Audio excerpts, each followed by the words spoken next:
10:30 on the... No. Well, we are in Acts 22:22. This is I think, the fun part of Acts, because the Apostle Paul has been told by Jesus, we'll bump into that he's going to Rome. Now, if Jesus showed up at your door when you were, say, 40 and said, when you're 80, you're going to witness to the President of the United States, what would that tell you? It would tell you you're not going to die for another 40 years, right? And now who knows what might happen, but Paul has been given this message by Jesus in person, Paul says, and that he's going to go to Rome to testify in front of Caesar. And so he has more of a carefree attitude about mixing it up with the scribes and the Pharisees and the Sadducees and all that stuff. And so what we're going to be delving into is political and religious and historic and kind of fun, because whereas it has seemed at times in Acts the leaders of the church or the Christians are the victims, now Paul is pretty much in charge because God has put him that way. And so there are fun things. In a little while we'll get in, maybe when we get back from Thanksgiving break, or maybe next week, we'll get into the Paul and his buddies trapped in a storm in the Mediterranean and shipwrecked. It's always fun to read about shipwrecks. How many of you, I mean, some of you are just a little bit older than me. But I watched Gilligan's Island faithfully, even after I had seen all the episodes, hoping that one of them they would get rescued. And I think there was a rescue episode years later, and it just wasn't any good, but who cares? So, Paul, trying to find out exactly where we landed. So, Paul has been giving a defense of his faith. In verse 22 of chapter 22, it says, they listened to him up to this statement, and then they raised their voices and said, away with such a fellow from the earth. He should not be allowed to live. Now, does anybody remember why Paul had talked all about his faith and about Jesus and everything he had done, but there was a point in his conversation before the Sanhedrin that they decided, well, now you need to die. They were listening intently. It'd be like if I'm doing a Bible study and at some point in a few minutes, you all decide, okay, he crossed the line, we should kill him. That's what happened to Paul. And the line that he crossed was that God loved the Gentiles. Yeah, that he was sent to the Gentiles. That was the most explosive thing he could say. He could have said many, many other things, but it was until that point that, at that point where the crowd turned against him, because truly God loved Israel only and called Israel only because God hated everybody else. That's what they thought. Well, it's not true. Jesus taught against that. Jesus sent his disciples into all the world. Jesus told Nicodemus, God so loves the world. And that has been the fire for Christian missions. But even throughout the ages, whenever the church has been the central power in a place, in a land, in a country, in a community, the church has also at times decided, well, who's in and who's out. And so it's human nature. The Jews, especially in leadership, are letting that depraved part of who they are show.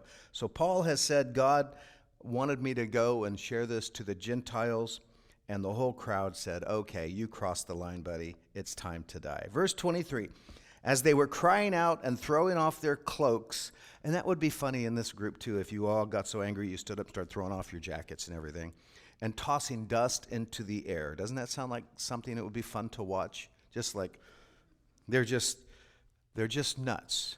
And let me paint the picture a little bit. There were also armed Roman soldiers ready to squash them like bugs if they go too far. So they're creating all of this consternation. Dust is flying up into the air. It would have been a great movie scene.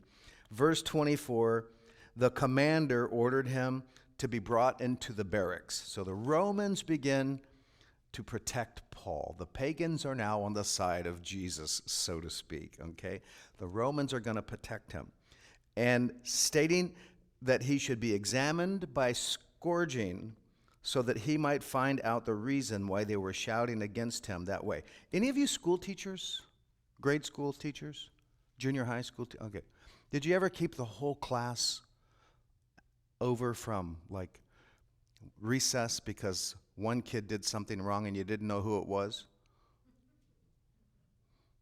My teachers did that. I must have gone to an evil elementary school. The Romans, they were beautiful. If you were accused of something or they suspected something, they would beat you until you confessed. That's what happened, I think, at the Salem witch trials as well. You know, it's also predates this by a lot. So it was in the law of Hammurabi, an ancient Babylonian laws, where if somebody was on trial, they would throw them in the river. If they died, obviously they were guilty. If they lived, well, okay, maybe so. And so humanity doesn't know how to read the heart. How to know if someone's lying or if they're guilty or innocent. Really, only God can do that. But humanity has come up with some very effective means of coercing the truth out of people. So they're going to scourge Paul. They're going to whip him to find out why he has so inflamed the Jewish group. That doesn't sound reasonable. Wake up someday and say, Lord, thank you that I live in a land where I'm innocent until proven guilty, not a land where I'm beat until I confess. It is a significant thing for us as Americans to have the presumption of innocence. It's no small thing in human history. So they're going to, that's verse 24, scourge him so that they can find a reason while they were shouting. And when they stretched him out with thongs, now this is important. By the way, thongs for us mean leather straps. But don't ask a person under 25 what it means because they think it's intimate apparel. Let's put it that way. And so when you are teaching high schoolers in the last 20 years about Samson being tied up with leather thongs, young people don't see that as ropes. They see that as something a little bit awkward. And my daughter learned this the hard way, teaching young people.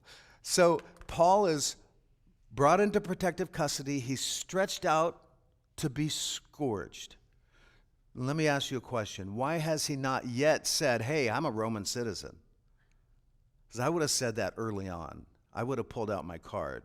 But Paul has already demonstrated that he's willing to take a beating in order to have an advantage in the community for the gospel. I think it was Philippi where he was thrown into prison after being scourged, right? And there was the earthquake. When he came out of the prison, he told the prison guard, that they were unjustly beat because they were Roman citizens. And when that was communicated to the magistrates who had Paul beaten, they were terrified. So it gave Paul the upper hand. By allowing himself to be victimized, he now had the upper hand because they owed him something. They had unjustly beaten him. And it feels as though Paul is about to do the same thing. He's been in protective custody. He's been strapped already to be scourged.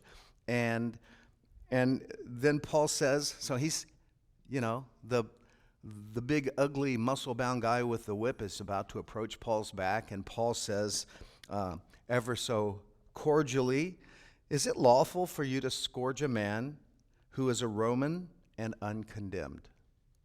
I just have a question for you guys before you start beating me. Is it lawful to beat a Roman who has been uncondemned? And the answer we should already know is no. It is a grave offense. Roman citizenship meant something, especially to those who had it. So it had to be protected, right? And so, verse 26, when the centurion heard this, he went to the commander and told him, saying, "What are you about to do? For this man is a Roman." And that's an, oh my goodness, catch. And the commander came and said to him, "Tell me, are you a Roman?" And Paul said, "Yes." And the commander answered, "I acquired this citizenship with a large sum of money." And Paul said, "But I was born a citizen." Okay, so there's probably a pecking order, right? If you were born a citizen of Rome, that meant you came from a line of citizens, and slaves and soldiers and those who weren't citizens could purchase Roman citizenship because it meant something significant, not the least of which it meant you weren't going to be tried by scourging just to find out the truth. And so Paul plays this card at the very last second, and which is not insignificant. And he turns the table, the political table, on its head. And so now those who were going to beat him have an even greater obligation to protect him. And it'll get interesting as we go, even more interesting as we go forward. Therefore, verse 29, those who were about to examine him or scourge him immediately let go of him. And the commander also was, what's the word? Afraid. So Paul now has the upper hand. They were afraid when he found out that he was a Roman, and because he had put him in chains. And we made this point back in the Philippi jail, but for those who unjustly punished a Roman, they could be themselves punished or receive the same punishment. And so they had this obligation to, if you falsely arrested a Roman citizen, then you yourself might have to take their place. If you were a guard in a Roman prison and the prisoners escaped, what would happen to you? You could be crucified. And so they were committed to maintaining that rule of law. Verse 30, but on the next day, wishing to know for certain why he had been accused by the Jews, he released him and ordered the chief priest and all the council to assemble, and brought Paul down and set him before them. And so Paul is going to get to share his story with protection, which is pretty cool. Takes us to chapter 23. And Paul, looking intently at the council, said, "Brethren, I have lived my life with a perfectly good conscience before God up to this day." And that's saying something. It's saying something about Paul because he used to be on the other side of the gospel. But why do you think when he was Saul of Tarsus, he was persecuting the church? Because he thought that's what God commanded him to do. So even when he was harming Christians, in his heart, if you believe what he says, he had integrity before God, and that's why he was able to maintain his integrity when he converted to follow Jesus Christ. Verse 2, and the high priest Ananias commanded those standing beside him to strike him on the mouth. Somebody punch him, the high priest said. Somebody hit him in the mouth, okay? What do you think the Roman soldiers who were guarding Paul did when they heard that? They probably put their hands on their swords, right? Because if this is going to go south in a hurry, the soldiers are going to do what soldiers do. Then Paul said to him, "God is going to strike you, you whitewashed wall. And do you sit to try me according to the law, and in violation of the law order me to be struck?" So the high priest says, punch Paul in the mouth, and Paul punches back rhetorically, right? Now, why do you think he does that? He pretends like he doesn't know who he's talking about here in a minute. But it's because he feels safe. And why is he safe? Because all those soldiers are keeping him safe. So Paul has the microphone, so to speak. He's got guards, and he punches back. What does it mean when you call somebody a whitewashed wall?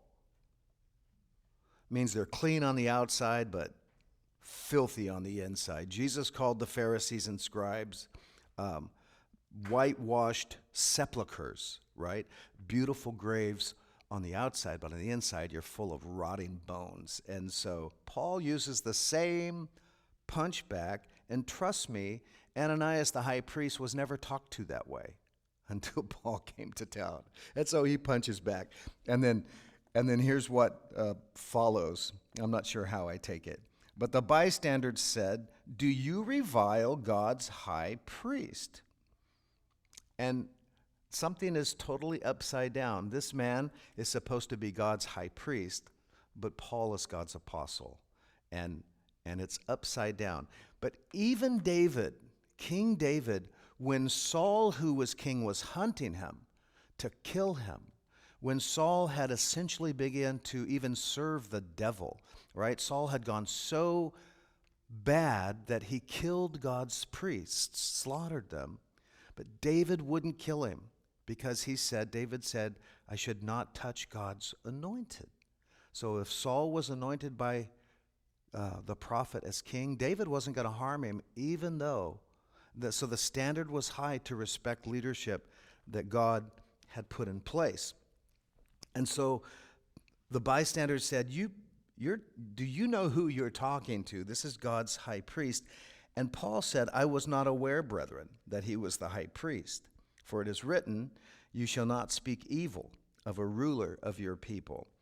So is Paul being tongue-in-cheek, or is he honestly apologizing?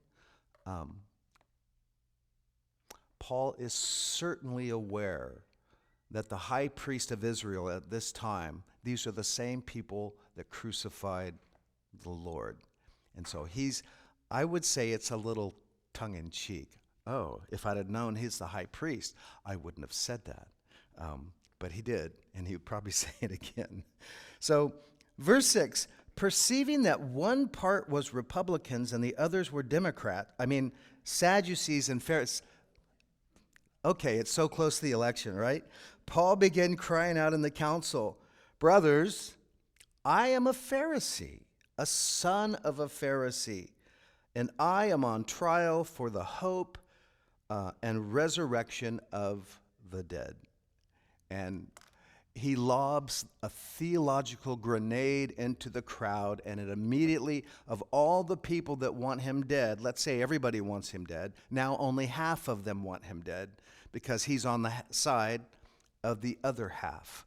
And it's brilliant, it's tactical, it's theological, and if you recall, Pharisees were the scholars of the Torah. They were the quote-unquote religious fundamentalists. And Sadducees, they were the Jewish politicians who didn't really want anything to do with the Torah and were just in bed with Rome. So a good Israelite in the first century might have seen the Sadducees as traitors and the Pharisees as the religious purists. And Paul has just drawn that distinction out loud and divided the group into two categories. He polarized them instantly. Verse 7, as he said this, there arose a dissension between the Pharisees and the Sadducees, and the assembly was divided. Again, if you're a Roman soldier standing there, you got to be nervous right about now. Things are going to get out of hand. For the Sadducees say that there is no resurrection, nor an angel, nor a spirit. But the Pharisees acknowledge them all. And there arose a great uproar. And some of the scribes of the Pharisaic party stood up and began to argue heatedly. And now the attention is no longer on Paul. It's on whether or not you believe in spirit, in God, in prophecy, or whether or not you're just a secular Sadducee is what they were. Which takes us to Acts 23. And Paul looking and... No, we already did 23. I got to turn my other page here. So that was verse 9. I got to find verse 10. Wendy will attest to you, my notes are often wonky. Interesting. No, you're not wrong. Okay, verse 10, right there. And as a great dissension was developing, the commander was afraid Paul would be torn to pieces by them, and ordered the troops to go down and take him away from them by force and bring him into the barracks. So everyone had told Paul that when you go to Jerusalem, something ugly is going to happen to you, but he still went, and it feels like that. And this is the amazing. So I'll read this slow so you can feel how amazing it is. But on the night immediately following, a night later, the Lord stood at his side and said, so the Lord stood next to Paul and said, take courage, for as you have solemnly witnessed to my cause at Jerusalem, so you must witness at Rome also. In other words, Paul, you can have a good night's rest tonight. This is not going to end with your death. I've got you. I'm going to make sure you get to Rome. Now, Jesus told him that. In a few chapters, he will be on a ship tossed about in a storm. Let me just back up. He will be on a sinking ship, tossed about in a storm. Luke will tell us they didn't see the sun or the moon for 2 weeks. They didn't know if it was night or day. They'd tossed out all the cargo, everything. They had put ropes around the whole of the ship to keep it from coming apart. And Luke says, when all hope of being saved was lost, then Paul stands up and says, an angel of the Lord visited with me. Paul has been given the hope that no matter what happens, he's going to make it to Rome. And that literally emboldens him immensely. But it also, there's a point in the apostles' life and travels from here forward where there are times where all the external circumstances say there's no hope. Do you remember the story? They are eventually shipwrecked on the island of Malta. Everyone on the ship was saved, and the people from Malta built a bonfire for them to warm themselves up with. And what happened to Paul? He was picking up some wood to put it on the fire, and he was bit by a poisonous viper. But the Lord had said, you're going to go to Rome. And Paul didn't die, and because he didn't die, the people in Malta thought he must be a man of God, and he led the whole island to faith in Christ. And Malta is the first people group to convert and would still call themselves Christian. Pretty cool. Well, we'll get there eventually. So the Lord stood by his side and told him to take courage. For as you have solemnly witnessed to my cause at Jerusalem, so you must witness at Rome as well. And that is extraordinary reassurance. Paul wrote, in all things, Romans 8, we overwhelmingly conquer through him who loved us. For I am convinced, now he's not saying this because he's a good preacher, he's saying this because he lived it. I'm convinced that neither death, nor life, nor angels, nor principalities, nor things present, nor things to come, nor powers, nor height, nor depth, nor any other created thing shall be able to separate us from the love of God, which is in Christ Jesus our Lord. He lived it. He's wanting us to believe it's true, that God has got us. In verse 12, this to me is one of the funniest things in all of human history, only because I have a twisted sense of humor. Let me set it up. Paul will live at least another 2 years from this point, okay? But this group of people doesn't know that. In verse 12, when it was day, the Jews formed a conspiracy and bound themselves under an oath, saying that they would neither eat nor drink until they had killed Paul. Why is that funny?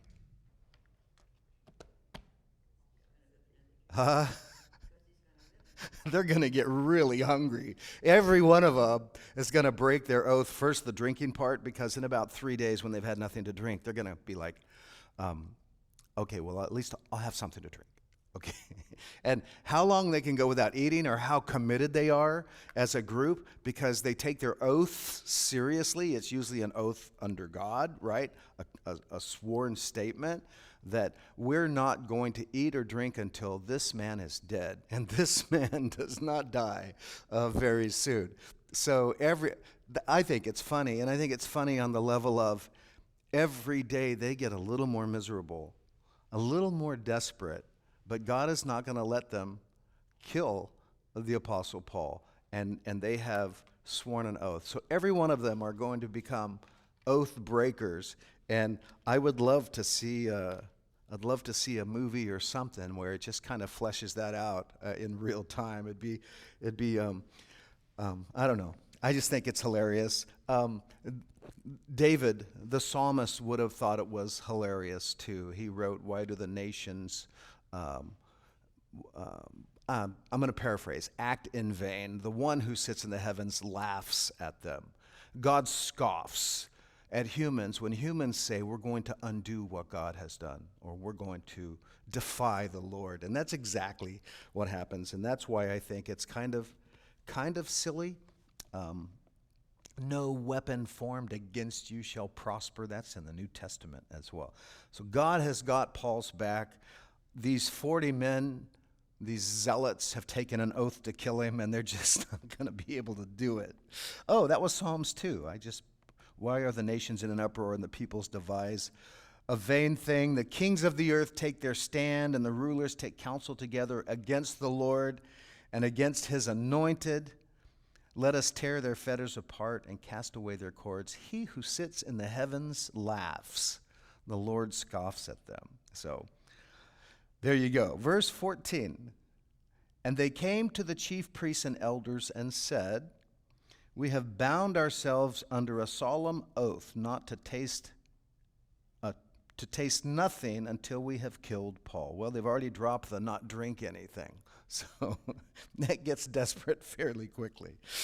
"Now, therefore," verse 15, "you and the council notify the commander to bring Paul down to you, as though you were going to determine his case by a more thorough investigation, and we, for our part, are ready to slay him before he comes near the place." So we're going to set up what was called a bushwhack when I was a kid. They were going to jump him on the way back for some thorough investigation and kill him. Not an easy assassination, because Paul will be guarded by armed soldiers. So some of these 40 men probably expect they will be killed.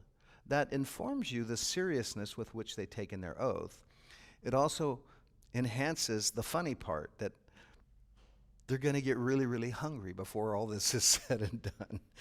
But verse 16, "the son of Paul's sister," which would be his nephew, "heard of the ambush. He came and entered the barracks and told Paul. And Paul called one of the centurions to him and said, 'Lead this young man to the commander, for he has something to report.' So he took him and led him to the commander and said, 'Paul the prisoner called me to him and asked me to lead this young man to you, since he has something to tell you.' And the commander took him by the hand and, stepping aside, began to inquire of him privately, 'What is it that you have to report to me?' And he said, 'The Jews have agreed to ask you to bring Paul down tomorrow to the council, as though they were going to inquire somewhat more thoroughly about him. So do not listen to them, for more than 40 of them are lying in wait for him, who have bound themselves under a curse to not eat or drink until they slay him. And now they are ready and waiting for the promise from you.'" Well, God had a spy, didn't he? "Therefore the commander let the young man go, instructing him, 'Tell no one that you have notified me of these things.'" Now the Roman commander, might in other contexts have gone on and engaged the fight, because Rome Rome was not fond of Jewish zealots. So if they could have killed another 40 of them, that probably would have made their day. Instead, this commander everybody wants to get rid of Paul and push him up the chain of command. And that's a bit of what's going on. And he called to him, verse 23, 2 of the centurions and said, "Get 200 soldiers ready by the 3rd hour of the night," so probably around 9 p.m., "and proceed to Caesarea with 70 horsemen and 200 spearmen." So this is a pretty big group of soldiers. They were also to provide mounts to Paul, to put Paul on and bring him safely to Felix, the governor. They're going to keep this man safe. Why? He's a Roman. Why else? Because the Jews want him, and, well, we're just not going to let them get what they want this time. Felix is the governor. The word, does anybody know what the word feliz means? Feliz Navidad? Happy? Joyful? Yeah. Felix also means that, although he's not a very happy guy. We're going to hear a little bit about Felix as we go forward. Roman historian named Tacitus said of Felix, this governor, he exercised the power of a king with the mind of a slave. He was a ruthless ruler and married his way to power, married 3 successive princesses. First, he married the granddaughter of Antony and Cleopatra. I guess that's impressive. And Drusilla, the daughter of the older Agrippa. And then Josephus, a historian of Rome, says, "Of the brigands whom Felix crucified, and of the common people who were convicted of complicity with them and punished by him, the number is incalculable." So this man whose name means happy is no happy camper. He can be brutal, and he's holding on to power, and he's political. And the Apostle Paul knows how to work that stuff magnificently. Verse 25, "And he wrote a letter having this from Claudius Lysias," this is the commander, "to the most excellent governor Felix." When this man was arrested by the Jews and was about to be slain by them, I came upon them with troops and rescued him, having learned that he was a Roman. And wanting to ascertain the charge for which they were accusing him, I brought him down to their council.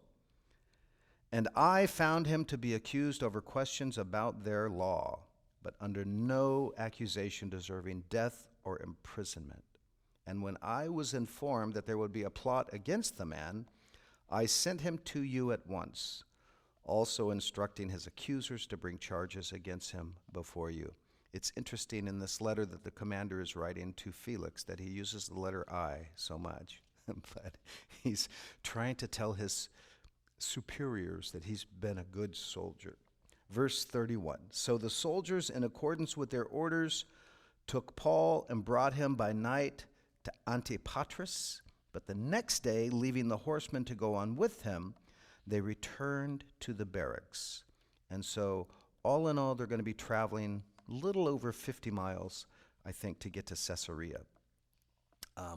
On guard, these soldiers are for some of the 40 who have threatened to kill Paul. Verse 33, "And when they had come to Caesarea and delivered the letter to the governor, they also presented Paul to him." Again, Paul knows he's going to go further. He's going to go to Rome. "And when he had read it, he asked from what province Paul was. And when he learned that he was from Cilicia, which is in southern Turkey today, he said, 'I will give you a hearing after your accusers arrive also,' giving orders for him to be kept in Herod's praetorium." Chapter 24, "And after 5 days, the high priest Ananias came down with some elders, with a certain attorney named Tertullus, and they brought charges to the governor against Paul." And Tertullus might have been a Greek, a lawyer who spoke Hebrew and Latin and Greek, or he could have been a Jewish lawyer, we don't know for sure, but he was a professional that was hired to represent the temple. So the Jews don't want to mess this up. They want Paul arrested and condemned. Verse 2, and after Paul had been summoned, Tertullus began to accuse him, saying to the governor, since we have through you attained much peace. Now let's pause there. What kind of peace did Israel have under the Romans? Yeah, obey or die kind of a peace, right? It's not a real peace. They are an occupied country, but the Romans achieved something called Pax Romana, the Roman peace, which basically meant if you become lawless, we will destroy you, we will arrest you, we will crucify you. And so here is someone representing the Jews saying to Felix, thank you. You guys have brought us such peace. You know, we call it sucking up, and he's doing it. And since by your providence reforms are being carried out for this nation, you lovely Roman people, we acknowledge this in every way and everywhere, most excellent Felix, with all thankfulness. But that I may not weary you any further, I beg you to grant us by your kindness a brief hearing. Do you see all the buttering up that's going on? It's just almost sickening. For we have found this man a real, what's the next word in your Bible? Yeah, well, the word in Greek is loimos, which means pest. He's been a real pest, so we want you to kill him. Said another way, this guy is bugging us. He's causing irritation. We have found him to be a real pest, troublemaker works, a fellow who stirs up dissension, and the Romans didn't like that. Among all the Jews throughout the world, this is another testimony of Paul's effectiveness with the gospel, and a ringleader of the sect of the Nazarenes. And that was Jesus's group, Jesus of Nazareth. And he even tried to desecrate the temple, which is a lie. And then we arrested him, and we wanted to judge him according to our own law. But Lysias, the commander, came along and with much violence took him out of our hands. He hurt our feelings. That's why your commander was out of line with much violence, and he took him out of our hands, ordering his accusers to come before you. And by examining him yourself concerning all these matters, you will be able to ascertain the things of which we accuse him. And the Jews who were there also joined in the attack, asserting that these things were so. Well, that's the prosecution. And when the governor had nodded for him to speak, Paul responded. And Paul is a great speaker, a great public speaker. He's extraordinarily intelligent, and he has the Holy Spirit to prod him and guide him. When the governor nodded for him to speak, Paul responded, knowing that for many years you have been a judge to this nation, I cheerfully make my defense. What did Paul just say to Felix? I'm glad I'm defending myself in front of you. You're the best. Yeah, you're the best. I'm cheerful. Knowing you, I'm cheerfully making my defense. Again, buttering up Felix. Since you can take note of the fact that no more than 12 days ago, I went up to Jerusalem to worship. And neither in the temple, nor in the synagogues, nor in the city itself did they find me carrying on a discussion with anyone or causing a riot. Nor can they prove to you the charges of which they accuse me. But this I admit to you, that according to, what? The way. And this is kind of important. All of our lives, we've been called Christians, but in the early church, they were called the way. And what's another synonym for way? Yeah, path. How about another one? a road. Any others? I guess you could say trail or, journey? Yeah. But the way, this goes way back into Judaism, and it was called the halacha or halacha, and it also means the way. So in Judaism, there was something called the way of Moses, and it meant how you live your life according to the laws of Moses. That's the way we live. When Jesus came along, he taught a new way, right? Go to the Sermon on the Mount. You can find out exactly what he means. Jesus said things like, you've heard it said, an eye for an eye and a tooth for a tooth, but I say bless and don't curse, right? Don't return evil. Love your enemies. And so when Jesus was asked by his disciples in John 14, how do we get to the Father? Jesus responded by saying, I am the way or the path. In other words, to make it a little more understandable, Jesus is saying, if you want to see God, walk the same path I walk. Get on my path. And that's exactly what the early church did. And so Paul is simply saying, I'm following the way, which is going to be the way of Christ. So, got nothing to hide. He's proud of it. It is the way of Jesus, which is a way of peace. So I admit to you, according to the way which they call a sect, I do serve the God of our fathers, believing everything that is in accordance with the law and that is written in the prophets, having a hope in God, which these men cherish themselves, that there shall certainly be a resurrection of both the righteous and the wicked. And what has Paul just told Felix? They're putting me on trial for my theological views, right? Is Felix, do you really want to waste your time on this? In view of this, verse 16, I also do my best to maintain always a blameless conscience, both before God and before men. I am being put on trial for being a good follower of the law and of the Christ. Verse 17, he continues, after several years I came to bring alms to my nation and to present offerings, in which they found me occupied in the temple. So this is, there's something subtle here. If you're standing in front of a corrupt judge and you happen to mention that you're a generous person, what might be assumed by the judge? Oh, we can become close, you know. Paul did not just say to Felix, if you treat me well, I can throw a little money your way.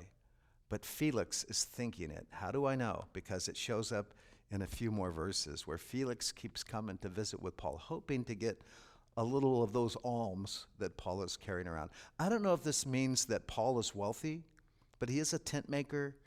You know, I don't know how he comports himself if you see him on the street, if you go, wow, that guy's got money. I don't know any of that. I just know that he's generous. He took up a collection of churches to take back to Israel, and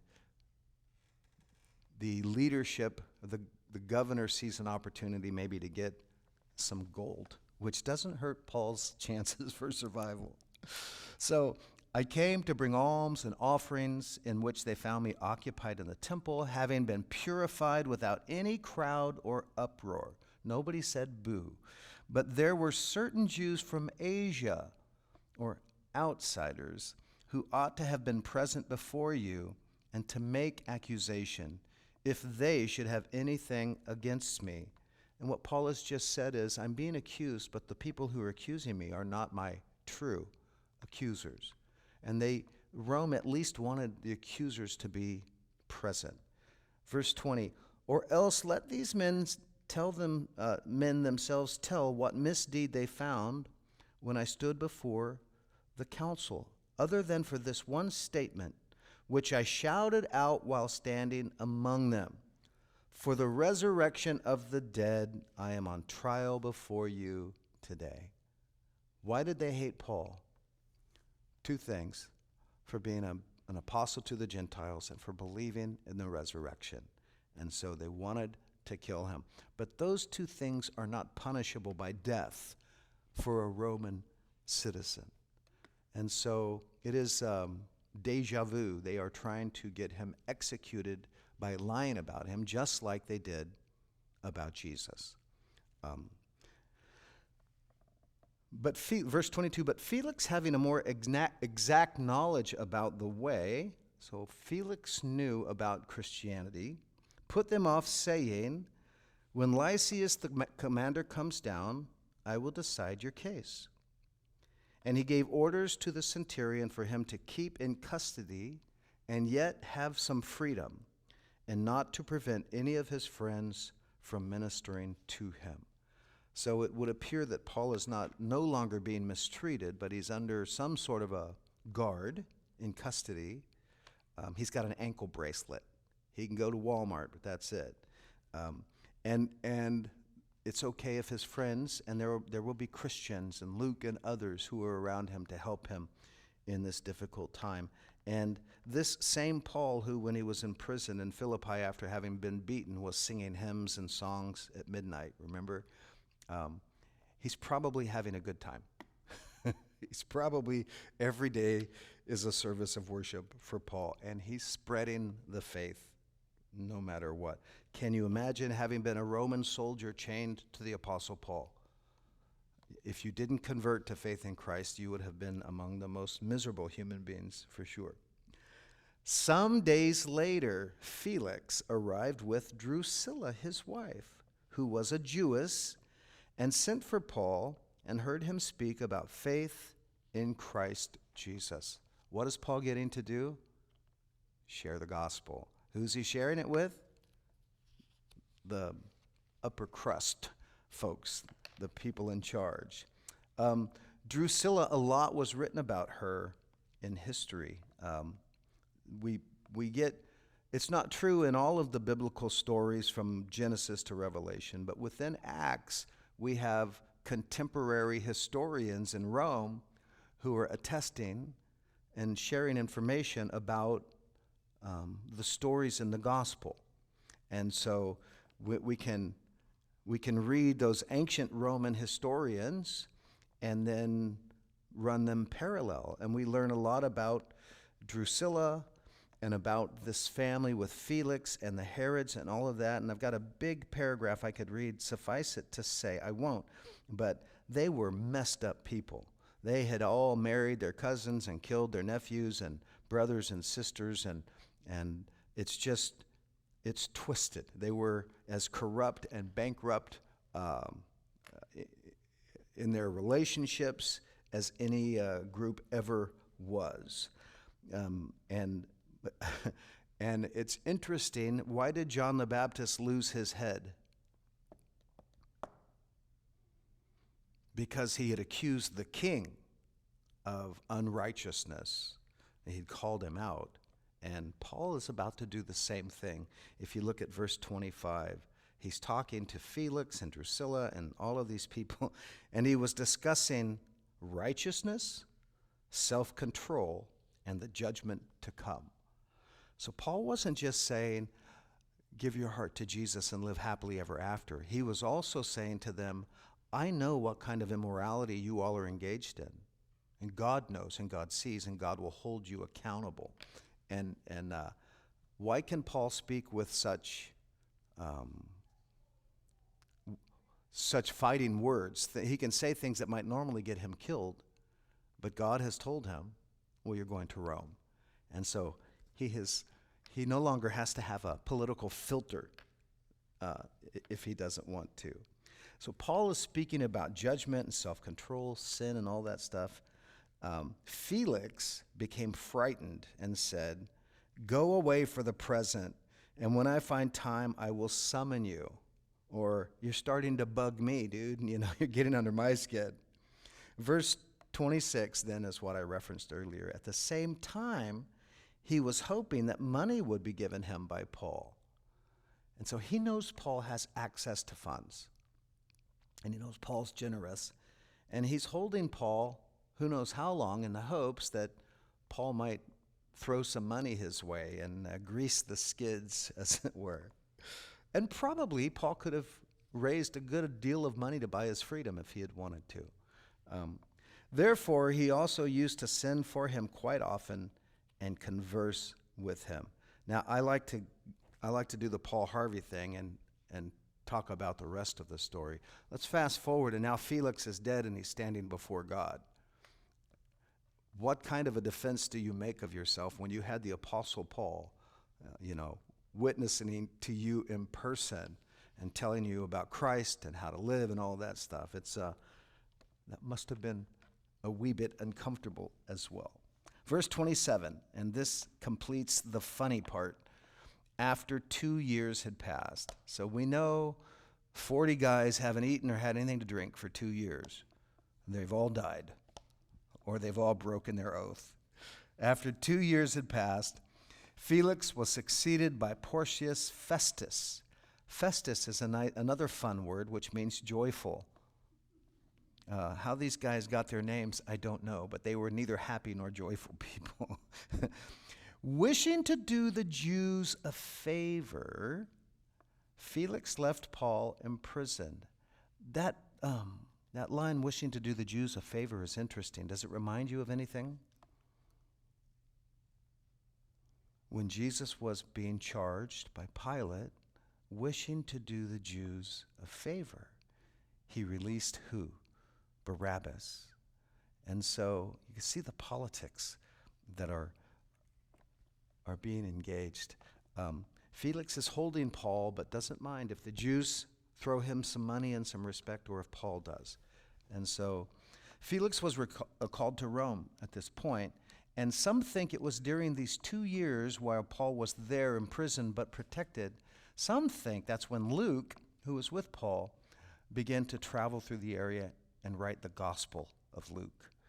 And so it would have been a good time to do that, which takes us to Acts 25. So we have another 5 minutes or so. Festus, therefore, the new governor, having arrived in the province 3 days later, went up to Jerusalem from Caesarea. So 2 years later, the Jews still want Paul dead. So this passion has not gone away. So Festus was probably not real experienced in how to deal with the Jews, and so he's going to struggle through this. Verse 2, and the chief priests and the leading men of the Jews brought charges against Paul, and they were urging him, requesting a concession against Paul, that he might have him brought to Jerusalem, at the same time setting an ambush to kill him on the way. So the Jews, some of them are still willing to die to kill Paul. That's how much he upset them. Festus then answered that Paul was being kept in custody at Caesarea and that he himself was about to leave shortly. Therefore he said to them, let the influential men among you go there with me, and if there's anything wrong about the man, let them prosecute him. So I'm going to start over. And after he had spent not more than 8 or 10 days among them, he went down to Caesarea. On the next day, he took his seat on the tribunal and ordered Paul to be brought. And after he arrived, the Jews who had come down from Jerusalem stood around him, bringing many and serious charges against him, which they could not prove. When Paul said in his own defense, and here's the kicker, I have committed no offense either against the law of the Jews or against the temple or against Caesar. But Festus, wishing to do the Jews a favor, answered Paul and said, are you willing to go back to Jerusalem and stand trial before me on these charges? But Paul said, I'm standing before Caesar's tribunal, where I ought to be tried. I have done no wrong to the Jews, as you also very well know. If then I am a wrongdoer and have committed anything worthy of death, then kill me. I do not refuse to die. But if none of these things is true of which these men accuse me, no one can hand me over to them. And then this is the phrase that marks the rest of his life. I appeal to who? To Caesar. It's like appealing to the Supreme Court. If you appeal to Caesar you must go.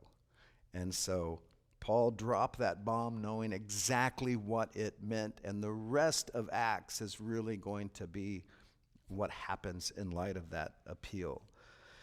Verse 12, when Festus had conferred with his council, he answered, "You have appealed to Caesar. To Caesar you shall go." Now, have any of you been to Rome? It's pretty amazing. I'm not sure exactly when the Colosseum was built, but I stood there a little over a week ago. It's just, by our standards of buildings today, when you go downtown San Francisco or any major city and see huge Colosseums and high-rises, those are awesome. But when you see the Colosseum, it's mind-blowing. It's so big and high. And of course, they had the latest technology that helped them build the Colosseum, things like cranes and pneumatic equipment. I mean, it's all built by hand. And to go from, how many of you have been to Jerusalem? I was so unimpressed in Jerusalem. It was small. It was, I don't know, it wasn't, for me, the heavenly city. You know, it was like, okay, well, that's really, this is the Via Dolorosa. It's just a little brick street. When you go to Rome and you see all the fountains and the buildings and the funny story, we met two couples on the cruise that we were on, and we said goodbye to them. And when the ship docked in Civitavecchia, the port that goes to Rome, we said goodbye to them. They're from Texas. They're enjoying the hurricanes. And nice people. Both couples were about 80, and we enjoyed getting to know them. They were Catholics. Well, we took a train, Marcy and I, into Rome, and it was like All Saints' Day Eve, and there were 100 million people in Rome. It was shoulder to shoulder everywhere. And so we walked for about 2 hours here and there, and we walked to what's called the Spanish Steps, which are these huge steps, and these fountains, and it's all beautiful and impressive. And we were over at the Trevi Fountain, which is mind-blowingly, there's nothing that pretty in all of Las Vegas. I mean, you know, yeah. But it's so beautiful. And we were there, and it was bumper to bumper, and I turned around, and there were these two couples that we'd met on the boat. And the chances of seeing them in a crowd of what felt like millions was 0 to none. And so one of them, her name was Robin, she said, "I think God put you here for us," you know. And then, may have been true, because one of them was navigating the city of Rome with a map that he had gotten from somewhere, and where he was supposed to be going north, he was going south. And if you're going to get where you need to be by going north or south when you're supposed to go north, it's going to take you a long time to get there. Well, this couple had said, "We're going to find the Spanish Stairs."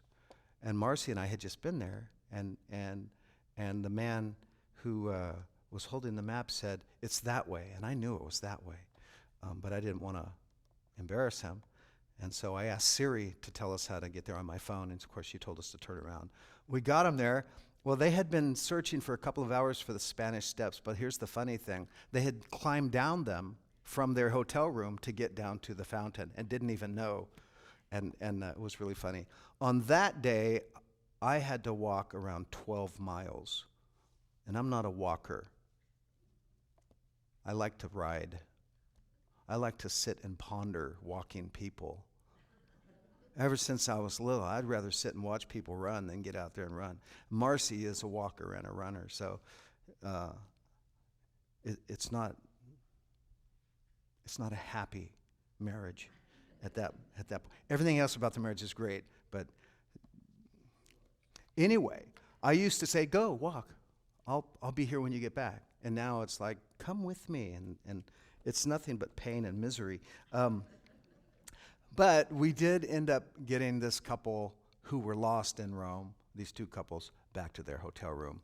And I felt like I had done a good deed and earned a little sympathy from Marcy, which I'm waiting for. It may or may not come. Yeah, don't hold your breath at all. So Paul has appealed to Caesar. We're going to stop there, but I'm sure, I don't know if Paul has ever been to Rome before, but you can't enter Rome, even in So we did see Pompeii, which is impressive too. 72 AD is when Pompeii, Vesuvius blew. So it's all really contemporary to this time. But Rome must have been a sight to see from a distance, to travel there, especially under guard. And so we'll start there in next week and go forward. And hopefully we'll get on the cruise ship and land on Malta before it's all said and done. Have a wonderful afternoon. Bless you all. What's the date next week? It is 7 days after this one. Oh, that's easy.